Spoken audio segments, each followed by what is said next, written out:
Hello students, मैं सन 99 में आपका स्वागत है। देखिए हम एक्सरसाइज 13.1 का क्वेश्चन नंबर 3 करते हैं। लास्ट वीडियो में इस क्वेश्चन को किया है एज्यूम मीन मेथड से, और इस वीडियो में हम करते हैं स्टेप डेविएशन मेथड से। ठीक है, इसमें मिसिंग फ्रीक्वेंसी एफ फाइंड करनी है। डेली पॉकेट अलाउंस गिवन है कुछ चिल्ड्रंस का और चिल्ड्रंस गिवन है। ठीक है, तो अब किस तरह से करते हैं? सबसे पहले एक्स आई फाइंड करते हैं। इसमें एक्स आई क्या होता है? Lower limit plus upper limit, यानी 11 प्लस 13 और डिवाइड बाई 2। तो 11 प्लस 13 डिवाइड बाई 2 मीन्स ये हो जाएगा 24। लास्ट क्वेश्चन में भी किया था हमने, लास्ट वीडियो में भी किया था हमने। 24 को 2 से डिवाइड करते हैं तो 12 आ जाएगा। अब इनमें डिफरेंस देखते हैं। सब में 2 का डिफरेंस है तो 2 ऐड करेंगे। 14, फिर 16, फिर 18, फिर 2 का डिफरेंस 20, फिर 22, फिर 24। या मिड वैल्यू भी देख सकते हैं। 11 और 13 का मिड क्या है? 12 है। 13 और 15 का 14, 15 और 17 का 16, 17 और 19 का 18, तो मिड वैल्यू भी लिख सकते हैं। उसके बाद डी आई फाइंड करना है, जैसे हमने लास्ट वीडियो में किया है। डी आई में क्या करते हैं, यानी जैसे एज्यूम मीन मेथड में निकालते थे, D I is equal to X I minus A, X I minus A. अब ए मान लीजिए सपोज ये हो जाएगी, ये हमने एज्यूम कर ली मीडियम वैल्यू, ए की वैल्यू एज्यूम की। ठीक है, अब एक्स आई है 12, 12 माइनस ए की वैल्यू है कितनी? 18। 12 माइनस 18 कितना हो जाएगा? -6। फिर इसी तरह से 12 माइनस 14, सॉरी, फिर इसी तरह से 14 माइनस 18 यानी -4।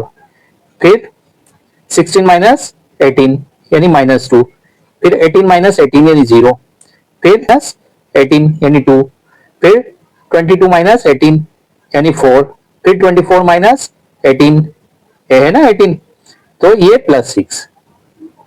अब यू आई फाइंड करते हैं। यू आई क्यों फाइंड करते हैं? क्योंकि स्टेप डेविएशन मेथड में होता है ना। ये स्टेप डेविएशन का फॉर्मूला क्या है?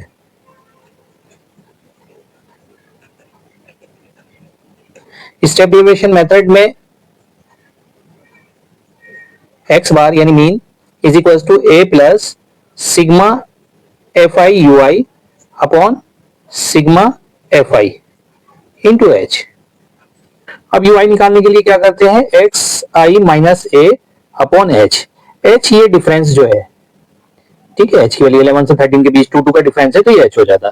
तो एक्स माइनस ए आपने फाइंड किया है 6, -6, और एच की वैल्यू है 2। -6 को 2 से डिवाइड करते हैं तो -3 आ जाएगा। इसी तरह से -4 को 2 से डिवाइड करते हैं तो -2 आ जाएगा। -2 को 2 से डिवाइड करते हैं तो -1 आ जाएगा और 0 हो जाएगा। फिर 2 से 2 को डिवाइड करते हैं 1, और फिर ये 2 और ये +3। ठीक है, अब उसके बाद लास्ट कॉलम होता है इसमें F I U I. F I की मल्टीप्लाई यू आई से करते हैं, F I U I. F I ये है फ्रीक्वेंसी। अब इसकी मल्टीप्लाई कीजिए। 7 3 जा 21 -21। इसी तरह से 6 2 जा 12 -12, 9 1 जा 9 -9। 13 को 0 से करते हैं तो 0, और f को 1 से करते हैं तो f, और 5 को 2 से 10, और 4 को 3 से 12। मीन आपको गिवन है 18, ये फॉर्मूले में पुट कर देते हैं 18। इसी तरह से ए की वैल्यू आपके पास है, ए की वैल्यू कितनी है? 18, ये भी 18 लिखते हैं, plus sigma F I U I. अब आपको यहां से लिखना है sigma F I U I. Sigma F I U I ये कितना हो जाएगा? अब देखिए माइनस के 21, माइनस के 12 और माइनस के 9, ठीक है, तो ये कितना हो जाएगा? -42। इसी तरह से इन दोनों को ऐड करते हैं, प्लस प्लस के, ये प्लस के 22 प्लस एफ हो जाएगा।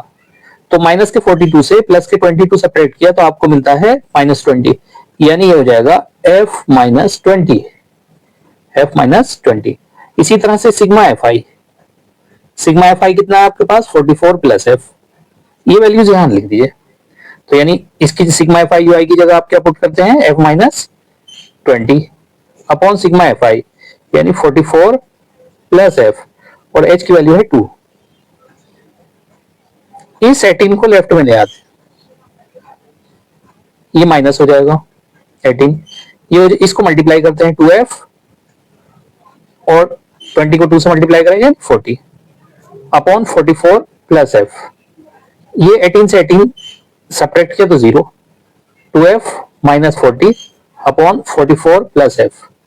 अब इसको क्रॉस मल्टीप्लाई करते हैं, यानी 22 माइनस 40 को मल्टीप्लाई किया तो 2f minus 40 is equal to 0, 0 से मल्टीप्लाई होने पर 0 हो जाएगा, तो 2f इज इक्वल टू कितना हो जाएगा, ये लेफ्ट से राइट में लाते हैं तो पॉजिटिव हो जाएगा, नहीं प्लस हो जाएगा, तो f इज इक्वल टू 40/2, तो f इज इक्वल टू 20, यानी मिसिंग फ्रीक्वेंसी 20 आई।